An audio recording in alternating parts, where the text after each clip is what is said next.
Hi, everybody. This is Matthew Kemshaw here. We're going to just wait a couple of minutes before we get started. We'll probably get started at 11:05. So just hold tight and 4 more minutes as people are trickling in. We'll just give them a couple minutes.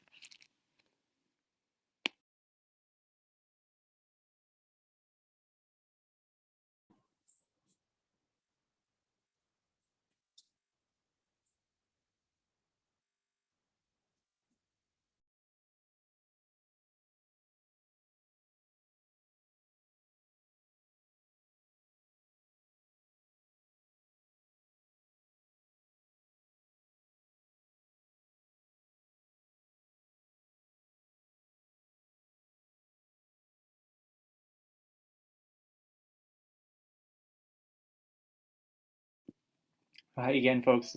Just for those of you who just joined us, I just letting people know that we're going to get started at 11:05. It's 11:02 right now by my watch, so 3 more minutes and we'll get started. We're just having people sort of slowly trickle in after the last session running a little bit late. So just give a couple extra minutes and we'll get started soon.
Okay, well, welcome everybody. I'm going to get started. My clock just turned over to 11:05. We may have a few people who trickle in, but that's fine. They can join us in progress.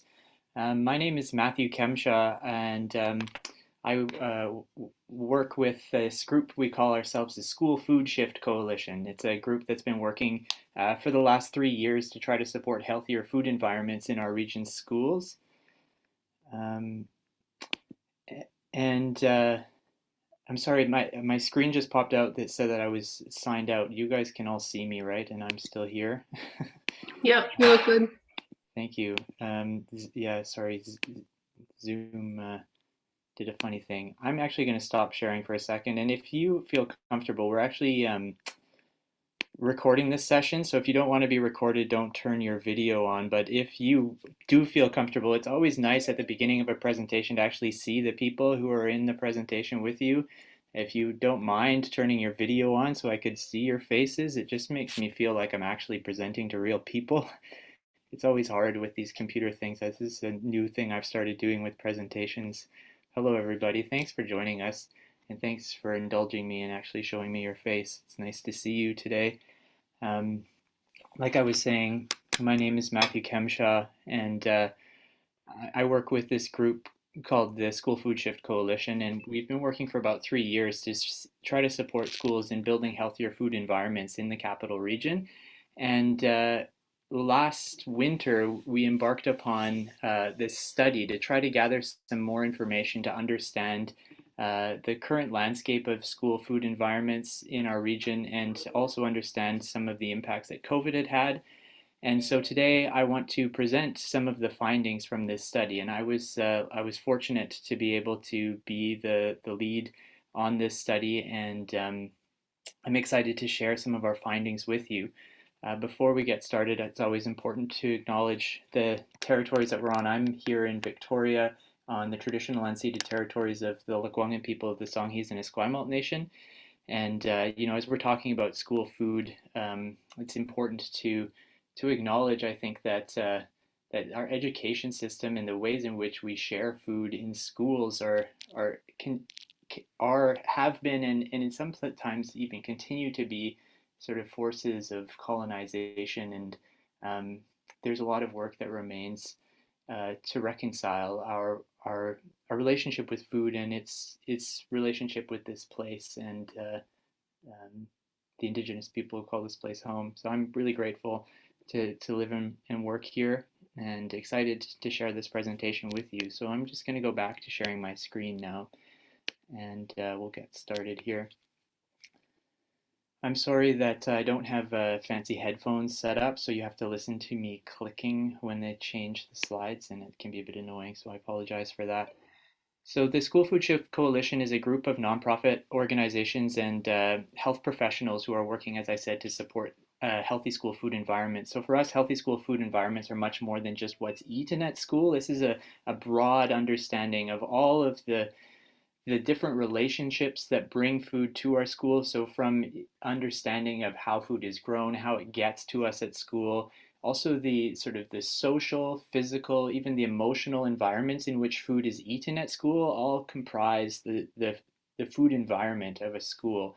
And so when we're talking about building healthy school food environments, certainly we're talking about healthy food, but we're talking about more than that too. We're talking about the spaces in which food is eaten, the cultures and the routines that govern how food is eaten, and the feeling of how food is eaten at schools.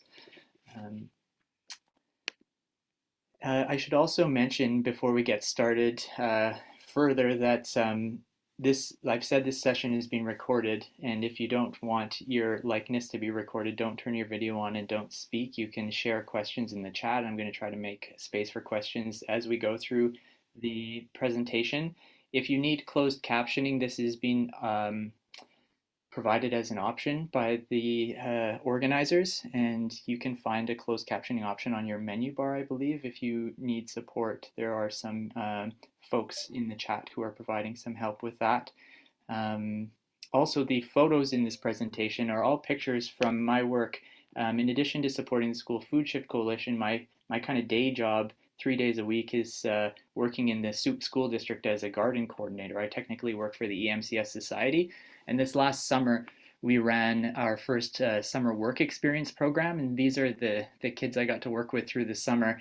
And so the pictures are mostly from our time together this summer, and the pictures are taken by both me and Jordan, who is the girl standing second from left. So these are pictures from myself and Jordan, um, in case you're wondering. And our plan for today, I've given my introduction now, kind of always ramble through that a bit, and we'll get to the exciting stuff soon, I promise. I want to introduce the Coalition for Healthy School Food and talk about how the Coalition's work has really inspired our work in the capital region and inspired this study. We'll talk very briefly about the regional context and the study design, and then get into sort of the findings of the study, the next three bullets: assessing the current landscape, developing school meal programs, and our regional pandemic response. Talk about some of the findings from the study. We also put together a bunch of case study narratives in this study. I scanned 32 different programs across the country and highlighted 5 programs that were quite interesting and have a lot to sort of teach us. So I'll talk through each of those 5 case study narratives, and then present sort of the finale recommendations and next steps. So, moving on now to talk a little bit about the Coalition for Healthy School Food. So, the Coalition for Healthy School Food has been working across Canada to try to promote the development of a healthy, universal, cost shared school food program for Canada. So, Canada is one of the, we would say, laggards in the developed world in terms of healthy food programming in schools. We're ranked, I think it's 38th out of 41 developed countries, and we're the only country in the G7 that doesn't have a universal school meal program. Um, and so the Coalition for Healthy School Food has over 100 organizations that are participating and signed on to supporting the development of this healthy universal school meal program in Canada. And in BC, we're lucky to have the BC chapter of the Coalition for Healthy School Food who has been pushing this work forward provincially. And there are a large number of organizations who are supporting some of these principles, which the coalition has developed. So you can see the 8 principles here that the coalition has kind of identified as defining a really successful school meal program. And what's exciting about this work is that we're starting to see political traction behind it. So the federal government has mandated in I believe it was the letter from the throne that they would be putting resources towards this and looking at developing a universal cost shared school food program. And in our province, both the ministries of agriculture and the ministries of education in their ministerial letters actually have school food as an action item.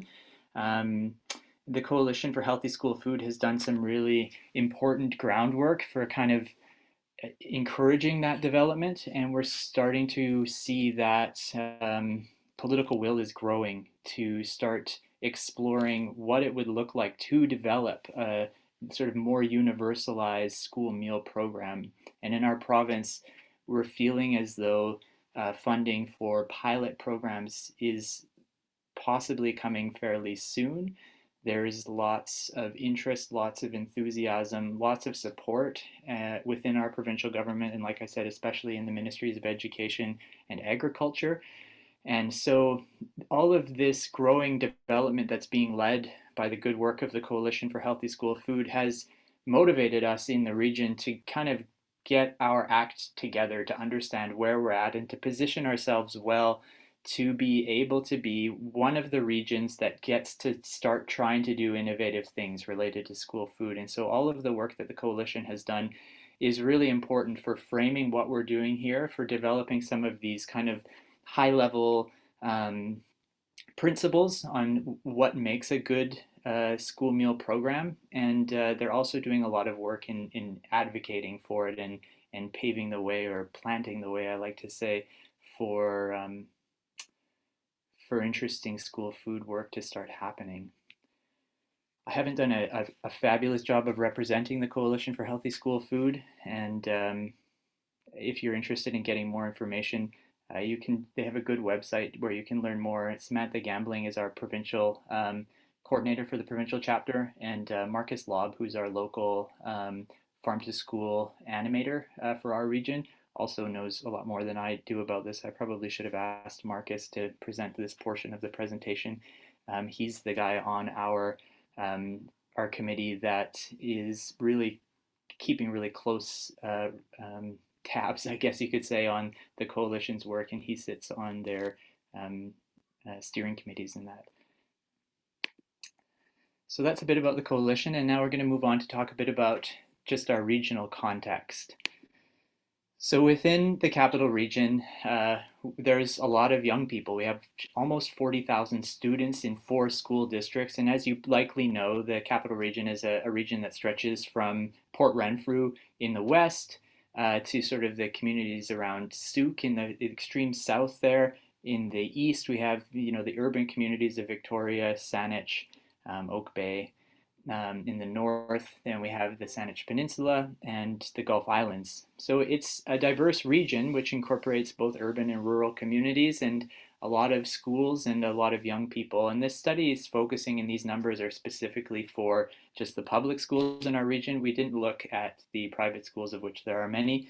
Um, I just wanted to talk a bit about some of the things that are happening recently in our region that I think give a lot of credence to the developments of school meal programs in our region, things that could be very supportive of school meal program development. So one thing is the Good Food Network, which I think you're probably all aware of at this gathering here.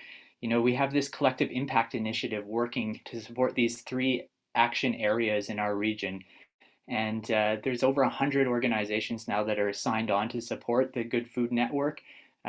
We've built over a number of years a really strong base of support within a broad, diverse range of organizations across our region to be developing healthier food and to be setting specific indicators, right, to help us see growth and development.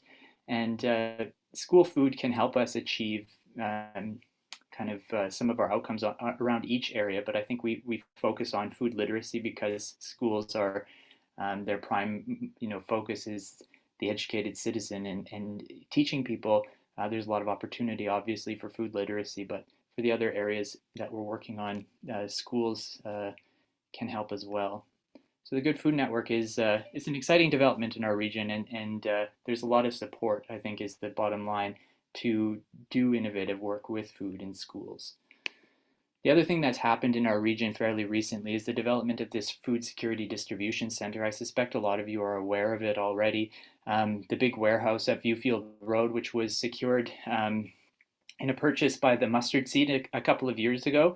And the Mustard Seed now operates the food rescue project out of the Food Security Distribution Center. As you likely know, they're rescuing over 1,000 pounds of perishable product from our local grocery stores and redistributing this product through the food share network. So that product is going out to around 100 organizations all across the region who are a part of the food share network. So this is an amazing asset that we have in our region, this big warehouse that's moving such a large volume of food, and could be an interesting thing to support the development of school meal programs. We also have the emerging Farm Hub and Food Hub in the warehouse. So the Farm Hub is an aggregator that's bringing farm product from across the region together and providing a sort of one-stop shop for people to be able to go and get farm product from across the region. And the Food Hub is an interesting sort of social enterprise incubator, which is working to support the development of businesses, food businesses. If you're interested in getting involved in starting your own enterprise that is a food processor or food related, the Food Hub is working to develop infrastructure and supports to help new enterprises be able to enter the marketplace and scale and succeed in our region. So this warehouse is an amazing resource that exists in our region that makes our region fairly unique. These are things that not every region has. So those are a little bit about our regional context, and I want to just talk now quickly about our study design, and then I'm just going to pause and see if anybody has any questions. So first, to the study design, friends. When we were thinking about what we wanted to learn a bit more about, we thought it was important, obviously, in any study to define what questions you wanted to try to answer. So for us, we identified these three guiding questions which would guide our study of school food environments. The first question: what strengths, weaknesses, opportunities, and threats exist in the current school food landscape? We also wanted to know what knowledge about this existing landscape might support the development of a regional approach to developing a universal school meal program in the capital region. So we wanted to know kind of what was going on, and then what might help us support the development of a universal school meal program, recognizing that the Coalition for Healthy School Food had done all this amazing work, and that the dominoes seem to be starting to fall to be able to support more work in schools. And we wanted to try to gather some information that might be supportive of our local school districts and other actors who may be interested as resources become available in developing new, more universalized school meal programs. the final question we had was about the COVID pandemic and how did school districts manage to prioritize food during the COVID pandemic, and how did they reach out to and collaborate with the community to support that? And could this be replicated or scaled up? So we saw a lot of action in the first wave of the pandemic, and I'll talk a bit more about each of these questions in turn. Right now, I just want to pause and see if anybody has any questions or comments before I move on. So I'm going to stop sharing, and you can see my face.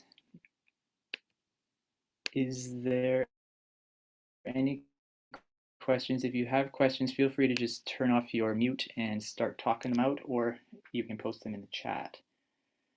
I've kind of gotten through the boring part of the presentation now, as I think of it, and the more interesting stuff is coming up, but it's nice to pause and see if anybody has any comments.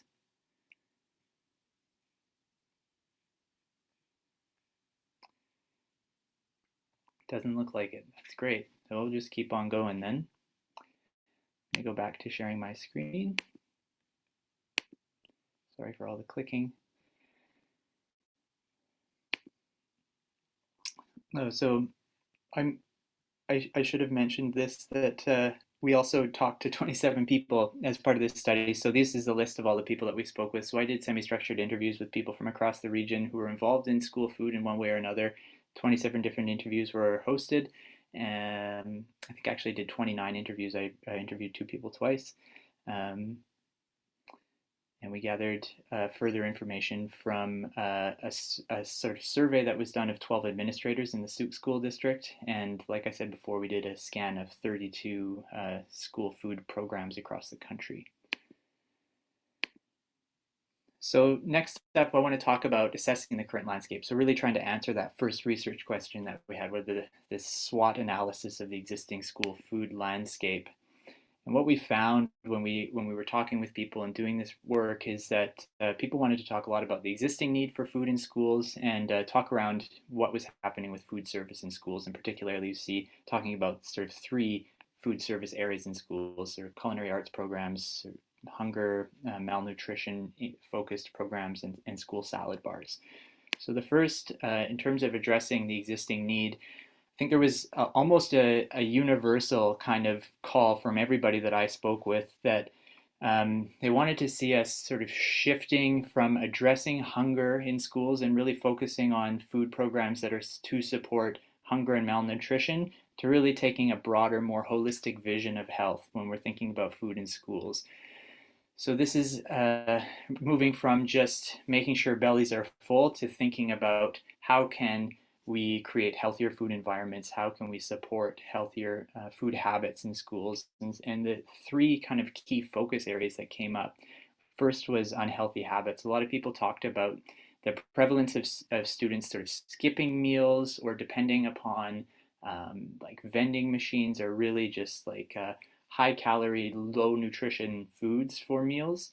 A lot of teachers that I spoke with, and particularly in secondary schools, were really concerned about unhealthy habits. And when you look at the statistics in BC and in our region of the number of young people who skip meals on a regular basis, it's quite shocking. I think it's more than 50% of young people, or close to 50%, are missing a meal on a school day fairly regularly. People also talked about food as being more than nutrition, that food is this really amazing opportunity in schools. So, right now with the pandemic, schools are really concerned about the sort of skyrocketing incidence of mental health concerns. There's a lot of anxiety, a lot of mental health concerns in schools, and a lot of people talked about how food can play such an important role in providing a sense of care and a sense of connection for young people in schools. The way that we eat food, the way we share food, what we're eating, it all has a really important impact on how students feel connected to one another, to their sort of adult mentors in schools, and to the school community itself. Starting to think about how we can organize around food to support a broadening of our understanding of how food can support our health was brought up by many people. And there's lots of good recommendations in the full study about how we can start to see food as being more than nutrition. And then the other thing that a lot of people talked about was the importance of trying to address hunger systemically and collaboratively. So there's a recognition that a lot of our food programming is aimed at addressing hunger and malnutrition, and this is still a need. It's something that we certainly can't stop doing. We have to make sure that everybody is fed. But a lot of the work is currently being led by individual champions in schools, and often it's individuals who are kind of going above and beyond sort of the call of duty to ensure that the students in the schools are being adequately fed. And that a lot of people felt was just not good enough. We need to do better in terms of developing more systemic supports for schools to help them ensure that everybody is well fed, and that there's a lot of room for the development of positive collaboration here. So it's not just the school's sort of role here. We need to make sure that lots of different sectors are supporting and collaborating well to ensure that students are being well fed in schools. So there's room for lots of actors, from sort of municipal governments, our nonprofit sector, health sector, local businesses, other levels of government, obviously school districts, parents. If we can try to move from these individual champion models towards a more systemic approach to feeding kids in schools, it could have a really big impact.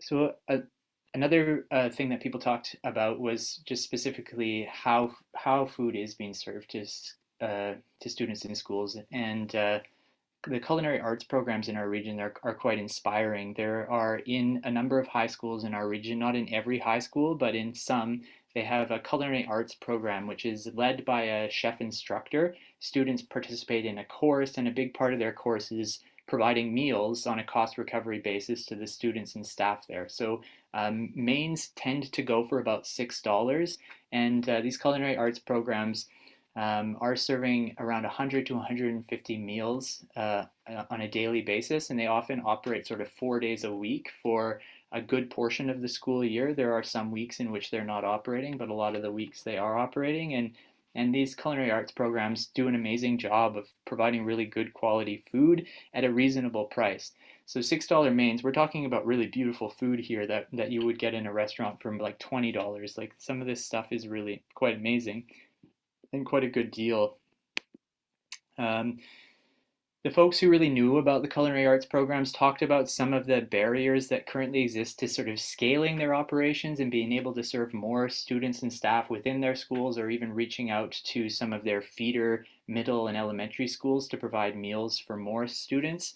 The three big barriers that were identified were firstly, infrastructure, and particularly one of the barriers for a lot of schools is the cold storage infrastructure. They don't have big refrigerators, or freezers would be particularly helpful to be able to prepare meals one day, put them away, and then have those meals go out and get warmed up at other schools to feed more students. That infrastructure piece is really important. And in terms of distributing food, especially if we're talking about taking food from the high school to its feeder elementary and middle schools, logistics and planning is a big barrier there.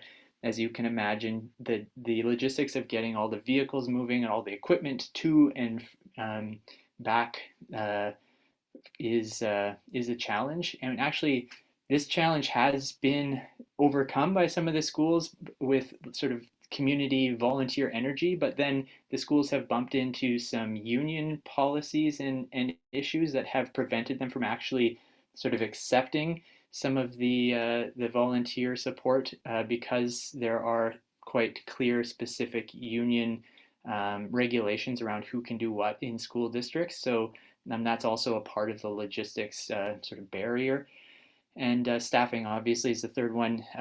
The staff who are currently running these culinary arts programs are going like as hard as they can to do what they're currently doing. And if we were going to scale and do more, then we would need more people to support the program. The people who are doing it now, it's not like they are sitting there twiddling their thumbs for a few hours every day. They're working really hard, and they don't really have much more capacity to be producing more unless they had more help.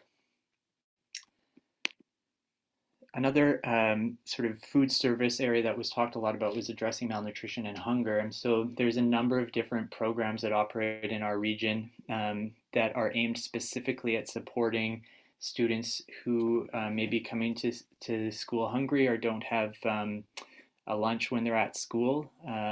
Breakfast clubs are quite popular, especially in elementary schools, but in some other schools as well. These are often supported by Breakfast Clubs of Canada, which is a national organization that provides funding to schools to purchase food and infrastructure like refrigerators to store food. The community linked funded catered meal programs. So in School District 61 in Victoria and School District 62, Souk in the West Shore, the some of the community link funding that comes from the province is directed in those two districts to paying for Truffles Catering to provide meals in a select number of their schools. So these meals are provided to schools that have a high index of vulnerability. So the population of students who are vulnerable, if it's at a certain threshold, the district will use some of the community link funds to purchase meals for students in those schools. The Backpack Buddies program is a relatively new program that's been operating for a couple of years and is looking to expand in our region. They are really trying to address the hunger gap that happens over the weekend, recognizing that students are getting food resources when they're in school Monday through Friday, but when they're at home on Saturday and Sunday, they don't have those resources. So Backpack Buddies puts together a backpack of food that is kind of aimed at providing food that elementary students can prepare themselves on the weekend in case their parents have to be away working or doing other things. So Backpack Buddies is an important program in our region. The Food Rescue Project, which I talked a bit about, talking about the warehouse at Viewfield, they do work with a couple of schools in our region, and there is food that gets shared through schools to support kind of the community of that school and in getting access to good food resources. So that's kind of an interesting regional specific program. We have also PAC supported programs across the region, and you likely know about these things. They're often kind of pizza lunches or hot dog lunches, that kind of thing. They're often organized as a fundraiser for the PAC. They tend to be fairly infrequent. And then the other thing is that teachers actually pay out of pocket quite a bit of money to support students in being adequately fed while they're at school. The BCTF did a survey of their teacher members a couple of years ago and found that millions and millions of dollars in the province of BC are spent by teachers out of pocket every year to feed students. It's quite an interesting report that just shows the scale of support that are offered by teachers to feed their students. So these are the kinds of programs that are operating in our region to address this sort of hunger issue in schools. And the last sort of food service program that was discussed in this study was school-run salad bars. So there are two school-run salad bars in our region that have operated for a couple of years. Reynolds Secondary runs one, and Colquitt's Middle School runs the other. Both serve about 100 to 150 people, about 16 to 20 meals a year, and they cost $4 to $5 per plate. All of the money is used to kind of support food purchasing for the program and any kind of infrastructure that the salad bar needs to operate. These programs are dependent upon an incredible energy from two kind of leading teachers in our region. These two teachers, Heather Coey at Reynolds and Laura Lynn Helton at Colquitt's, are just really inspired teachers who go way, way, way above and beyond the call of duty to support some really innovative school food programs. Their salad bars have a very broad, holistic vision of health. They really focus on trying to provide local food. Both schools have large school gardens and harvest food from those school gardens throughout the school year to support these salad bars. And both teachers have found it is a pretty Herculean effort to make these things run. Laura Lynn took a little break through the height of the pandemic, but is back providing a salad bar for every class in the school on a slightly new model. And Heather Coey at Reynolds has shifted their program now so that instead of doing a salad bar, they're doing like a food box for staff and students. So you can sign up to get a box of food, sort of like a CSA food box, which is a bit of a pivot that they've done at Reynolds.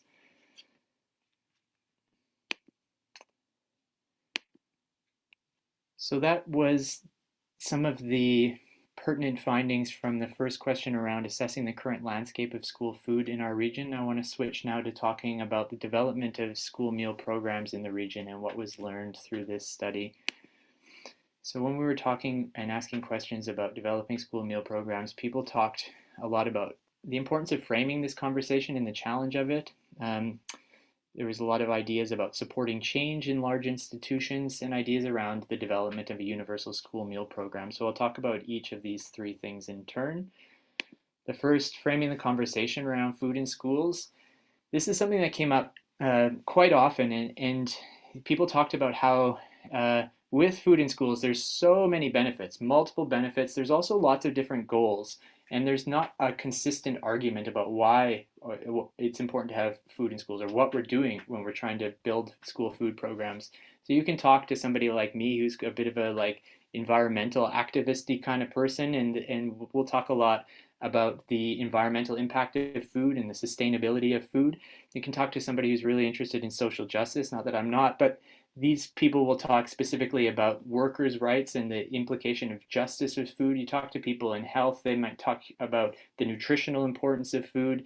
There are lots of different important reasons why food in schools, but there's not a clear, consistent argument. And so people encouraged me to sort of highlight the importance of a values-based approach. Instead of trying to identify all of the benefits, if we could take a step back and really identify what are the values that we hope to support with a school meal program, and then to be able to work from that values-based approach, there's a feeling like that would be an important way to sort of capture everybody under the same roof when we're talking about the importance of food in schools. And if we could have a clearer, more succinct sort of argument for why, it could be very helpful in terms of developing the support that's needed at different levels of government and sort of society as a whole. So there's a feeling that a values-based approach could be a really important step. And there's two researchers who I spoke with, Rachel Engler-Stringer out of the University of Saskatchewan and Jennifer Black at UBC. They were actually working on a book chapter with another colleague that was looking specifically at this challenge. And they had actually just developed sort of 3 points around the key 3 values that might be a good values for the development of school meal programs. And I'm really excited for the release of that book chapter. I haven't seen it yet, but it's coming soon. And so there is work that's being done fairly locally to help us with this.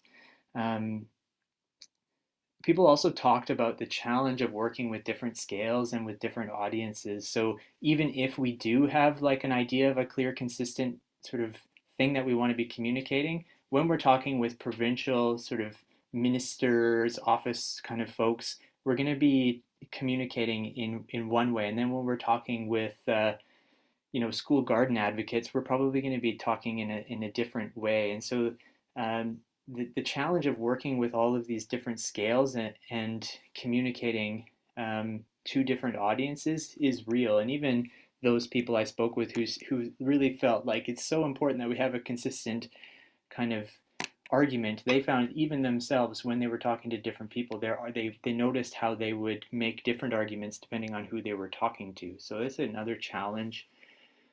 A lot of people also talked, when we're talking about just sort of framing the conversation around food in schools and why it's important, and what it is we're trying to do,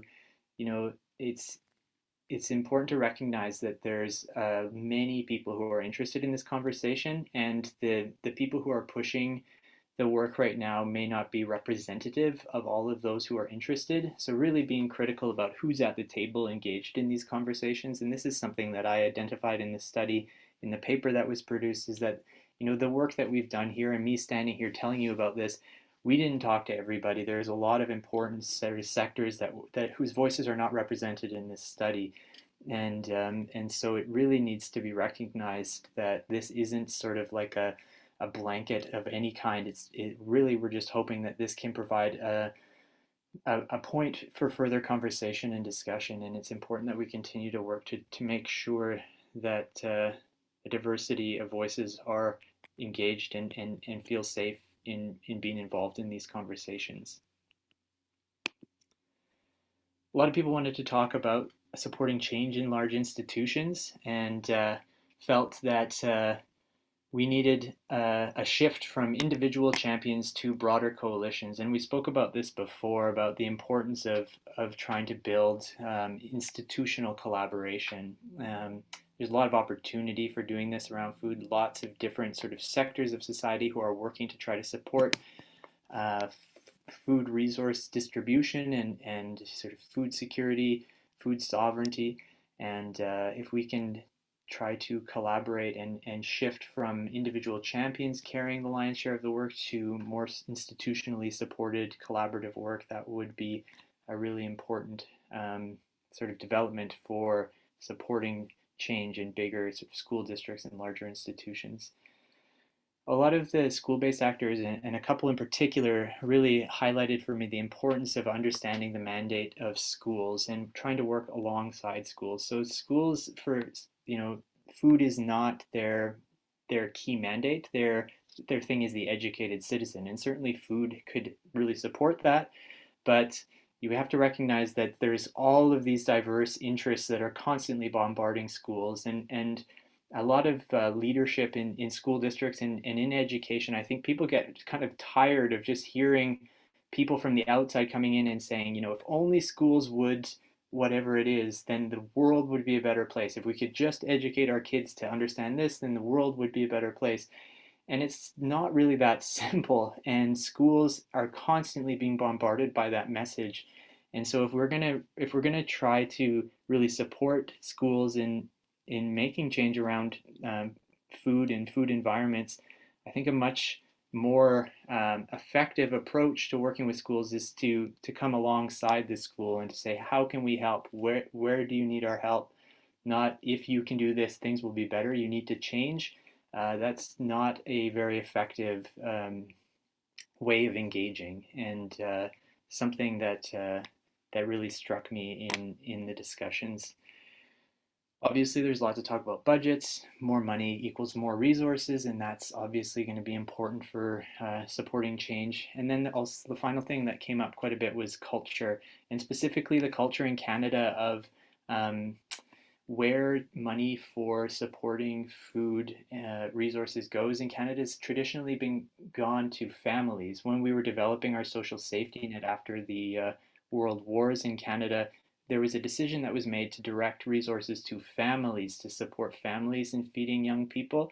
A lot of other nations in the world put those resources to schools. And so that's one of the reasons why you see Canada as a laggard when it comes to the universal school meal programs in our country. We've not chosen to put those resources in schools. We've chosen to give them more to families. And so that's created a Canadian culture around how we think about whose role it is to feed young people. And there's a shift that's happening, and the Coalition for Healthy School Food is certainly supporting some of that shift, but it's a slow shift. Obviously, any kind of cultural change takes time. And so understanding some of the roots of that history and I think is important as well. The final thing here in this question is understanding how we might be able to develop universal school meal programs in our region. It was really interesting to talk to all the different people that I spoke with about this. A lot of people identified that there are opportunities to expand the kitchen production in schools. There's these really great culinary kitchens in a number of our high schools in the region. And like we demonstrated before, the big barriers are infrastructure, staffing, and logistics. And so um, a lot of people said that we could do more with these kitchens if we just were able to overcome some of those barriers. So that's kind of an interesting, I would say, potentially low-hanging fruit for us to start looking at the development of pilots to develop a more universal school meal program in a school or in a school district. Another thing that came up that I thought was really interesting was the importance of decolonization and Indigenous leadership. And particularly here, some people talked about um, how to make a school more sort of culturally safe and to teach in a way that we know would be good for like indigenous worldviews. Food is actually really, really important. You can't do the kind of education that you want to do in a decolonized way without having food be a really important kind of centerpiece.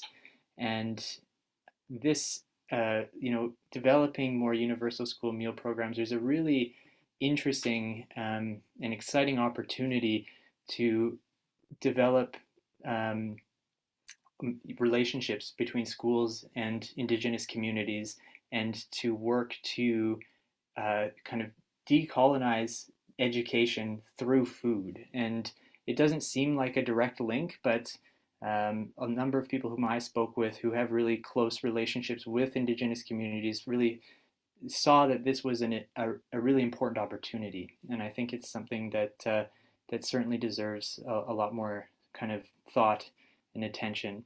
Um, the other thing that people spoke really a lot about was the power of free food, and that when you offer food for free, it creates a really profound sense of inclusion and of being cared for. When you have to pay for food, it creates the relationship changes quite dramatically. And so when you offer food for free to people, there's a real kind of sense of feeling of belonging when you're the person who's being given the free food. And a lot of teachers spoke about this, and there's actually a lot of good evidence too in the literature that shows how powerful it is to be able to just have food available. It makes students feel like they belong.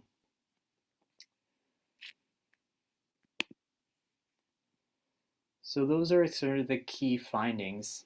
Um, there's also this final question around the pandemic response, and I say those are the key findings because we didn't find a lot of really interesting things with the pandemic response. We're still right in the height of the pandemic when we were doing this study, and we knew that during the first wave of COVID, when schools shut down, there was a big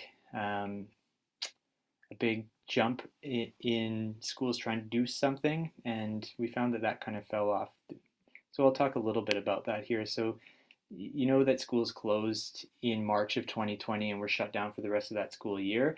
A lot of energy when schools closed went to making sure that the students who received food support at schools didn't go hungry when the schools were closed. And so school districts across our region did some pretty amazing work in getting food out to communities really quick in that really kind of crazy time of the first wave of the pandemic. But we were hoping that we would be able to see like if this had was able to be sustained, or if it wasn't, why not? And really it wasn't clearly sustained, and nobody really had an understanding of why, except that the pandemic, when everybody got back in September of 2020, there were so many restrictions about health and safety that it just felt totally not a safe thing to do to be sharing food. And I think we can all appreciate that after having lived through this. But there wasn't very much in terms of interesting findings that I would say came of sort of the work that happened around the first wave of the COVID pandemic. One cool thing that did happen in our region was the South Island Farm Hub got $250,000 in rapid relief funding, which they split between schools and local charities. So local schools got $125,000, and this was to support schools in being able to purchase food from the Farm Hub at 50% off. So schools were giving credits, and every time they made a purchase from the Farm Hub, they got to buy stuff for half price. And those credits went to cover the other 50% of the price. And a lot of folks thought that this was going to be great for schools. There would be a lot of uptake. It's a really good deal, right? Only 50%. But what happened was there's very low uptake in schools. Very few schools actually took advantage of this. And by the end of the program offering, there was still a lot of money left in the pot that had been unused. So in this beginning of this school year, the Farm Hub has pivoted to work more with just those fewer schools who are interested in working with them, and to try to hone their systems and develop clearer kind of relationships with schools to understand how the South Island Farm Hub can continue to support schools in being able to purchase through them, and giving schools a wider access to local products. So this is an interesting program development, and there's some more detail in the study about sort of some of the reasons why there was such low uptake in schools. And if you're interested in that, I recommend checking out the full study. So genuinely now, those are all the findings completely.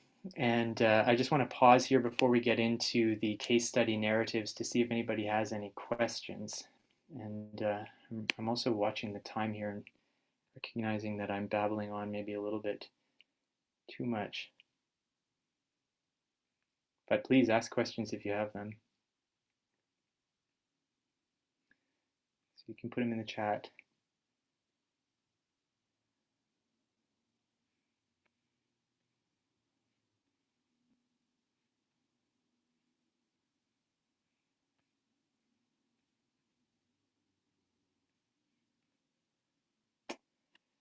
No questions. Okay, I'm going to keep going because we're tight on time, and I'll pause at the end if there are more questions. I'm certainly happy to field them. I'll go back to sharing my screen. So a lot of people were most excited about these case study narratives when they heard about what we were doing with this study. They wanted examples of what was happening across the country and cool things that were happening that could be informative for the development of school programs in our region. So we looked at lots. Like I said, I looked at 32 different school programs across Canada and found that these 5 were quite interesting examples that we could learn from. So I'll go through each in turn here. The first is the Prince Edward Island's Healthy School Food Program. So beginning in the 2020-2021 school year, Prince Edward Island actually offered a universally accessible school food program for all schools, all students in the public education system in PEI. So this was a long time in coming, you could imagine, and the idea was initially proposed and sort of pushed forward by the PEI Home and School Federation. So this is an umbrella organization that supports all the PACs in PEI. So all of the parent advisory groups were the ones who were kind of leading this push in PEI, but they very quickly got a lot of other organizations and support on board, and they were by no means the only ones who made this happen. What they did is developed a pay what you can model. So parents could sign their kids up to get a meal at school, and you paid anywhere from $0 to $5 for that meal. And parents were encouraged to just pay what they felt was affordable for them. And the food was provided through 3 different models. So some schools were working with culinary kitchens in their school to provide meals for the school, similar in a way to what we've been talking about in our region, that opportunity that exists. That was a small number of schools for them. The largest number of schools were being supported by external contracts with catering companies. So catering companies would produce the food and deliver it to the schools. And there were a few schools in the French school district that had community centers attached to their schools. And in those schools, some of the community centers took on contracts to produce food for the schools in the building. So those are the 3 models in which food were kind of made for the participants of this program. In PEI, there's approximately 20,000 students, so that's about half the number of students who are in just the capital region. We have about 40,000 students here.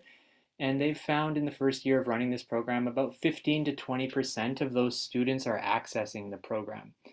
And the numbers span from some schools as low as 5% of students are accessing the program to upwards of 35 to 40% of the students in schools. They've said that elementary schools are accessing more than the high school students are.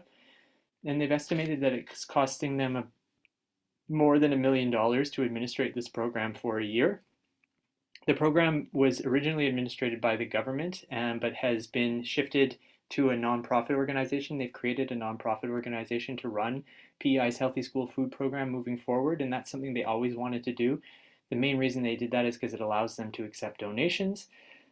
And they've got essentially 3 staff people who are responsible for running the program. There's a chef who does sort of meal planning. There's a dietitian who's sort of the executive director now, and sort of a healthy schools specialist who works for the government, who are the three people who are the prime movers in sort of supporting this program and in administering it in Prince Edward Island.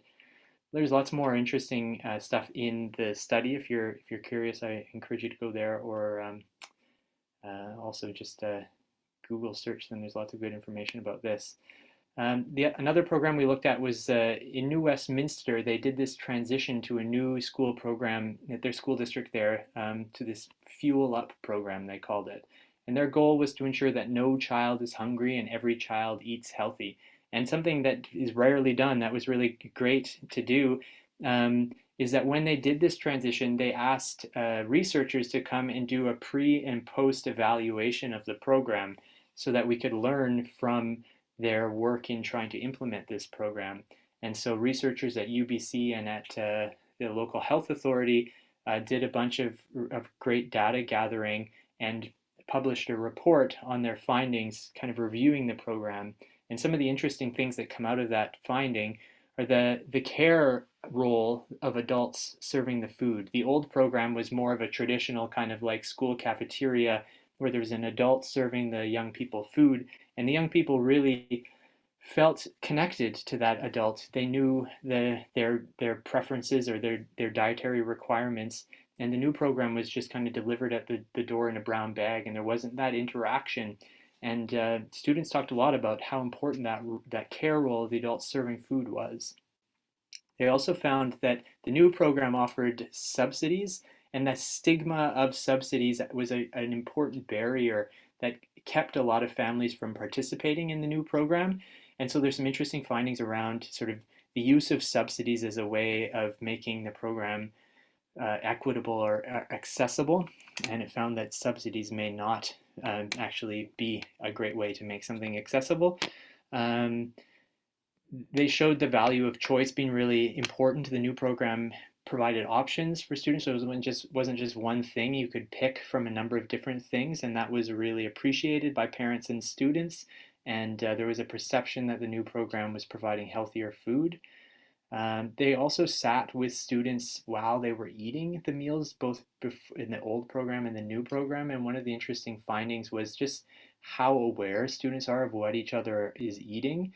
Um, and they talked in the study about the opportunities that come out of that for sort of students being highlighted or teased, or there's a lot of social dynamic around food being eaten in schools, and if there's a program that gets known to be the program that's supporting the the vulnerable students in schools, then students are aware of that and they can pick up on it pretty quickly. And so it's important to be aware, I guess, of that and trying to ensure that we're providing food in a way that is non-stigmatizing.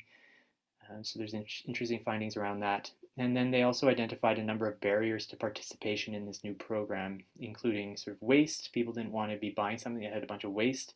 The cost, obviously, and first impressions were another thing that were big. I guess there was a little bit of a hiccup when they first rolled out the program, and that people remembered that, and it stopped them from participating. So more on this in the study, and there's a full report that was published by the researchers that's quite interesting. Obviously, a lot more detail there than there is on this one slide. Another thing we looked at was the Haida Gwaii learning circles. So up in Haida Gwaii, they've developed this really unique model of collaboration to build shared visions and goals. A large group of community members came together around these learning circles to kind of envision what healthy food on Haida Gwaii would look like. And over the course of many years, these learning circles have become these really important organizing principles that have supported a really incredible amount of amazing school food action on the island. And the learning circles have been the foundation of that action. They've created a real solid sort of feeling of trust between all of the actors who are collaborating there, and really sort of, I think, helped to establish the values. And we were talking earlier about how important values are. Um, Sort of, it's been a really important way for them to establish kind of shared vision, goals, and values for school food on the island or on the islands.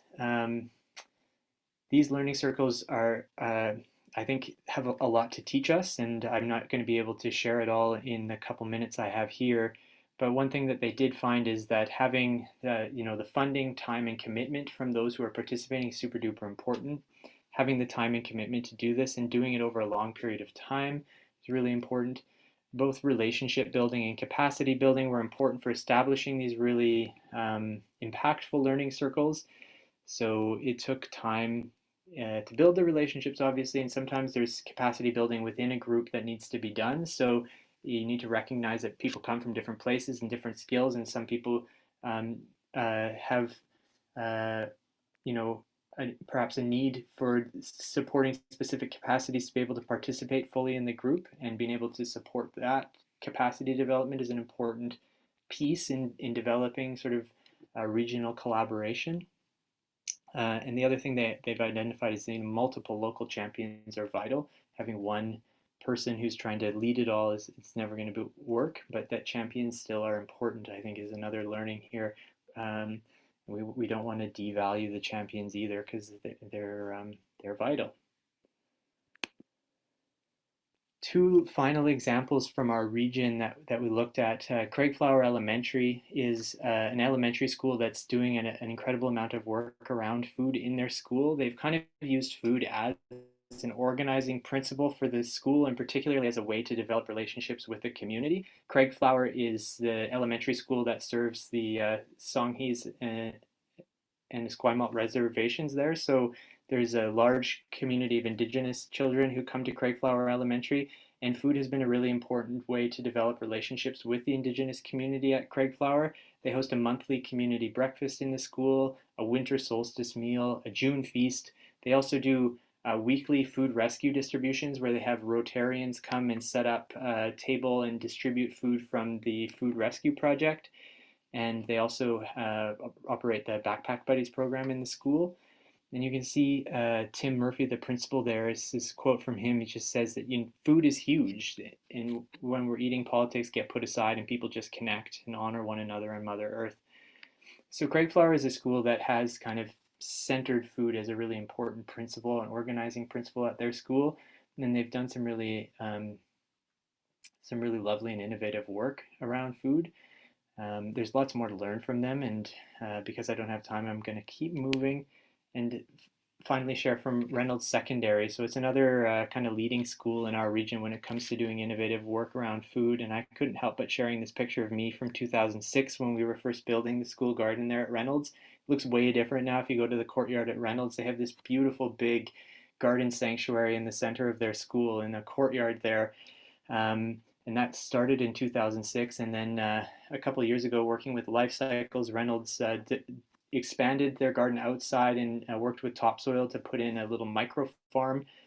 So Reynolds is growing a large amount of food in their school. And as I mentioned before, that's being used in a salad bar program that operates 16 times through the year, which is now shifted to a food box.